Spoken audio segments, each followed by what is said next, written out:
బులెటిన్లో super exclusive news చూస్తున్నాం. తమిళనాడు రాజకీయాలు ఇప్పుడు రాజ్ భవన్ చుట్టూ తిరుగుతూ ఉన్నాయి. ఎన్నికల్లో 108 స్థానాలతో అతిపెద్ద పార్టీగా అవతరించిన విజయ్ నేతృత్వంలో టీవీకేను ప్రభుత్వ ఏర్పాటుకు ఆహ్వానించకుండా గవర్నర్ కాలయాపన చేయటం తీవ్ర వివాదాస్పదమవుతోంది. మ్యాజిక్ ఫిగర్ చేరుకునేలా ఎమ్మెల్యేల మద్దతు లేఖలు ఇస్తేనే ప్రమాణ స్వీకారానికి అనుమతినిస్తానంటూ గవర్నర్ మెలిక పెట్టడంపై సర్వత్రా విమర్శలు వ్యక్తమవుతున్నాయి. రాజ్యాంగ నిబంధనల ప్రకారం అతిపెద్ద పార్టీ నాయకుడికి మొదటి అవకాశాన్ని కల్పించాలి. గతంలో వాజ్పేయి విషయంలో అప్పటి రాష్ట్రపతి ఇదే సాంప్రదాయాన్ని పాటించారు. మెజారిటీ ఉందో లేదో తేల్చాల్సింది అసెంబ్లీ వేదికగా జరిగే ఫ్లోర్ టెస్ట్లో మాత్రమేనంటూ సుప్రీంకోర్టు స్పష్టంగా చెప్పినా గవర్నర్ పట్టించుకోకపోవటం ప్రజా తీర్పును అవమానించడమేనన్న వాదనలు బలంగానే వినిపిస్తున్నాయి. పార్టీలకు అతీతంగా విజయ్కు మద్దతు పెరుగుతున్న గవర్నర్ మొండిపట్టు బీడకపోవటం వెనుక కేంద్రం ఒత్తిడి ఉందా అనే అనుమానాలు సర్వత్రా వ్యక్తమవుతున్నాయి. ఇదే అంశానికి సంబంధించి మరిన్ని అప్డేట్స్ను ప్రత్యక్ష ప్రసారం ద్వారా మా ప్రైమ్ 9 ఎడిటర్ రాజు అందిస్తారు. Raju, over to you. Thank you Jemimah. So మొత్తానికి ప్రస్తుతం తమిళనాడులో జరుగుతున్నటువంటి ఒక పొలిటికల్ గేమ్ని మనం చూస్తున్నాం. ఇప్పటి వరకు కూడా క్షేత్రస్థాయిలో అలాగే రాజకీయ క్షేత్రంలో జరిగినటువంటి పొలిటికల్ గేమ్ ప్రస్తుతానికి లోక్ భవన్కి మారినటువంటి పరిస్థితి. ఎందుకంటే గవర్నర్ తన విచక్షణాధికారం అనేటటువంటి ఒక మాటని చెప్పి ప్రస్తుతం అతిపెద్ద పార్టీగా అవతరించినటువంటి టీవీకేని ప్రభుత్వ ఏర్పాటుకు పిలవనటువంటి సిచ్యువేషన్ మనకు కనిపిస్తుంది. అయితే నిన్న విజయ్ ఒకసారి వెళ్ళి కలిసినప్పటికీ కూడా సో ప్రభుత్వ ఏర్పాటుకి అనుమతి ఇచ్చారని చెప్పేసి బయట ప్రచారం జరిగినా సరే దాన్ని ఖండిస్తూ ఏకంగా లోక్ భవన్ నుంచి ఒక ప్రకటన కూడా విడుదలైనటువంటి పరిస్థితి. సో 118 మ్యాజిక్ ఫిగర్కి సంబంధించినటువంటి ఎమ్మెల్యేల పేర్లతోటి జాబితా ఇస్తే తప్ప ప్రభుత్వ ఏర్పాటుకు అవకాశం కల్పించలేము అనేటువంటి విషయాన్ని గవర్నర్ చెప్పినటువంటి సిచ్యువేషన్ కనిపిస్తుంది. మరి ఈ నేపథ్యంలోనే ఇవాళ మరొకసారి విజయ్ గవర్నర్ కలిసేందుకు ప్రయత్నిస్తున్నటువంటి సిచ్యువేషన్. మరి కాసేపట్లైనా లోక్ భవన్కి చేరుకునే అవకాశంలో మరొక కాంగ్రెస్ పార్టీ తమిళనాడులో ధర్నాలకు పిలుపునిచ్చింది. లోక్ భవన్ ముట్టడి కూడా పిలుపునిచ్చినటువంటి సిచ్యువేషన్ మనకు కనిపిస్తుంది. అయితే ఇక్కడ మనం కొన్ని అంశాలను ఖచ్చితంగా చూడాల్సినటువంటి అవసరం ఉంది. గవర్నర్కి విచక్షణాధికారం ఉన్నప్పటికీ కూడా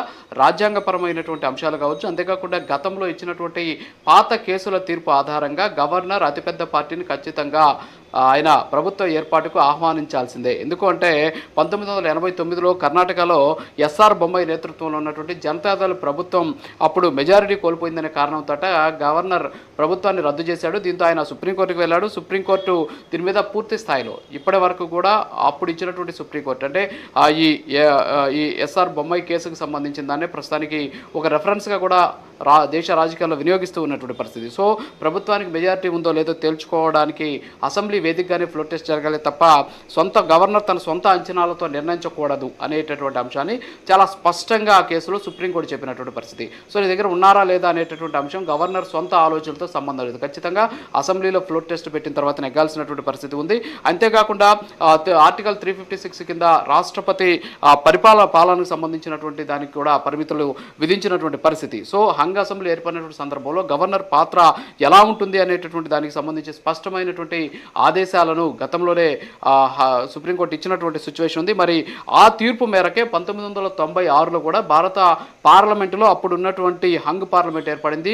స్పష్టమైనటువంటి మెజారిటీ రాకపోవడంతో అంటే 272 స్థానాలు ఉండాల్సి ఉంటే అందులో 161 స్థానాలతో బీజేపీ అప్పట్లో అతిపెద్ద పార్టీగా అవతరించినటువంటి పరిస్థితి. సో బొమ్మాయి కేసుని దృష్టిలో పెట్టుకున్నటువంటి అప్పటి రాష్ట్రపతి శంకర్ దయాళ్ శర్మ బీజేపీ నాయకుడైనటువంటి అటల్ బిహారీ వాజ్పేయిని ప్రభుత్వ ఏర్పాటుకి ఆహ్వానించారు. ఆ తర్వాత ఆయన ప్రభుత్వాన్ని ఏర్పాటు చేసినటువంటి పరిస్థితి. దాదాపు 13 రోజులు ఆయనకు అవకాశం ఇచ్చినటువంటి సిచ్యువేషన్. సో 13 రోజుల తర్వాత ఆయన ప్రమాణ స్వీకారం చేశారు. అయితే చేసిన తర్వాత ఆయన ఫ్లోర్ టెస్ట్ నిర్వహిస్తే ఆ ఫ్లోర్ టెస్ట్లో 272 మ్యాజిక్ ఫిగర్ ఆయన అందుకోలేకపోయాడు. ఓటింగ్ జరిగితే ఓడిపోతామని గ్రహించి ఆయనే ఒక సుదీర్ఘమైనటువంటి ప్రసంగం చేసి రాజీనామా చేసినటువంటి పరిస్థితి. సో ఇక్కడ ఈ రెండు అంశాలను బట్టి మనకు తెలుస్తోంది ఏంటి అంటే రాష్ట్రంలో ఏర్పడినటువంటి అతిపెద్ద పార్టీని ఖచ్చితంగా ప్రభుత్వ ఏర్పాటుకు ఆహ్వానించాల్సినటువంటి బాధ్యత గవర్నర్కి ఉంటుంది. అంతేగాని ఆయన సొంత నిర్ణయాలతోనో లేకపోతే అంత బలం లేదు, ఎక్కడి నుంచి అంత బలం తీసుకొస్తారు, లేకపోతే వాళ్ళు మీకు సపోర్ట్ చేస్తారా లేదా అనేటటువంటి సొంత నిర్ణయాలు, సొంత ఆలోచనలు, లేకపోతే సొంత వ్యూహాలతోటి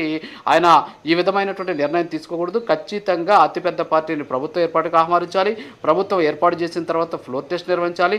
ఆ ఫ్లోర్ టెస్ట్లో బల నిరూపణ చేసుకుంటే అప్పుడు ఆ ప్రభుత్వం నిలబడి నిలబడుతుంది, లేకపోతే వీగిపోయేటటువంటి అవకాశాలు ఉన్నాయి. ఇక్కడ ఏంటి అన్నాడీఎంకే డిఎంకే, ఇప్పుడు అన్నాడీఎంకే ఆల్రెడీ క్యాంపు రాజకీయాలు స్టార్ట్ చేసినటువంటి పరిస్థితి. అయితే ఇక్కడ ఏంటంటే ఫ్లోర్ టెస్ట్గా నిర్వహిస్తాయి. ఇప్పుడు ప్రభుత్వాన్ని ఏర్పాటు చేసిన తర్వాత ఫ్లోర్ టెస్ట్ నిర్వహిస్తే డిఎంకేల నుంచి కొంతమంది ఎమ్మెల్యేలు బేషరతుగా సపోర్ట్ చేసేటటువంటి అవకాశాలు ఉన్నాయి. సో దాన్ని అడ్డుకునేందుకే ఈ రకమైనటువంటి ఒక రకమైన పొలిటికల్ గేమ్ క్రియేట్ చేస్తున్నారు అనేటటువంటి వాదన అయితే వ్యక్తమవుతుంది. ప్రస్తుతానికి మాత్రం తమిళనాడులో ఒక పొలిటికల్ గేమ్ స్టార్ట్ అయింది. అక్కడ గవర్నర్కి సంబంధించినటువంటి అంశానికి సంబంధించి తీవ్ర స్థాయిలో విమర్శలు కూడా ఈరోజు దేశవ్యాప్తంగా వ్యక్తమవుతూ ఉన్నటువంటి పరిస్థితి. గవర్నర్కి విచక్షణాధికారం ఉంది అని చెప్పేసి ఆయన పిలవకపోవడం ఏదైతే ఉందో దీన్ని ప్రతి ఒక్కరు కూడా తప్పుపడుతున్నారు. గతంలో 96లో అటల్ బిహారీ వాజ్పేయి వ్యవహారంలో అప్పట్లో రాష్ట్రపతి వ్యవహరించినటువంటి పరిస్థితులు కావచ్చు, అలాగే ఎస్ఆర్ బొమ్మకి సంబంధించినటువంటి కేసులో సుప్రీంకోర్టు ఇచ్చినటువంటి గైడ్ లైన్స్కి అనుకూలంగా ఖచ్చితంగా విజయ్ని ప్రభుత్వ ఏర్పాటుకి ఆహ్వానించాల్సిందే అని చెప్పేసి ప్రస్తుతం తీవ్ర స్థాయిలో రాజ్యాంగ నిపుణులు కూడా చెబుతూ ఉన్నటువంటి సిచ్యువేషన్ ఉంది. మరి చూడాలి ఇవాళ దీని మీద ఒక నిర్ణయం వెలువడేటటువంటి ఛాన్సెస్ అయితే కనిపిస్తున్నాయి. జమీమా.